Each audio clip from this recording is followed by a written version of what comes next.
হয়ে গেল, দেশটা স্বাধীন হইলো, কিন্তু কোনো ঘুষের ব্যবস্থা নাই। কি যে করি। এই দাঁড়াও দাঁড়াও দাঁড়াও, কি বাবা আপনার হেলমেট কোথায়?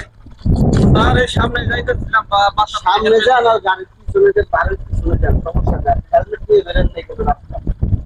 স্যার ঘুরতে আসছিলাম এই সামনে। ঘুরতে আসেন আর আপনি বসে থাকতে আসেন, গাড়ি নিয়ে আসছেন না, গাড়ির হেলমেট লাগবে। আচ্ছা আপনি কে? আমি একজন কৃষক। আপনার ইউনিফর্ম কোথায়? আমার ইউনিফর্ম এখন নাই, কারণ হচ্ছে নতুন বাংলাদেশ, নতুন ইউনিফর্ম বানাইবো আমরা। নতুন ইউনিফর্ম বানাইলে নতুন ভাবে আমরা এটাকে করবো, নতুন ইউনিফর্ম করবো।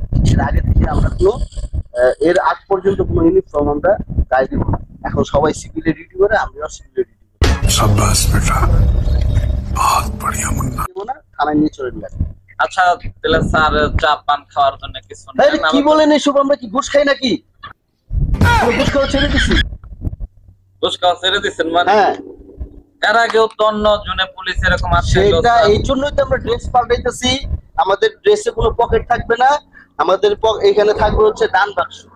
দান বাক্স মানে এটা কি? তার মানে হচ্ছে আমরা এখন থেকে দানের টাকা নিতে পারবো, কিন্তু কোনো ঘুষ খাবো না।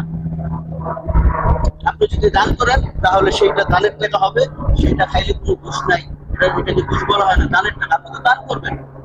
তার মানে ঘুষ খাওয়া ছেড়ে দিচ্ছে পুলিশ, হ্যাঁ। এখন থেকে দানের টাকা নিবে। ইয়েস, আচ্ছা এই যে দানের টাকাই নেন। ঠিক আছে, এই যে রাখলাম। এরপর থেকে আপনি হেলমেট ছাড়া আসবেন না। আর যদি কাউকে টাকা দেন তাহলে বলবেন যে আমি দান করতেছি, কোনো ঘুষ দিচ্ছি না। ওকে, আচ্ছা ঠিক আছে। ঠিক আছে, গো।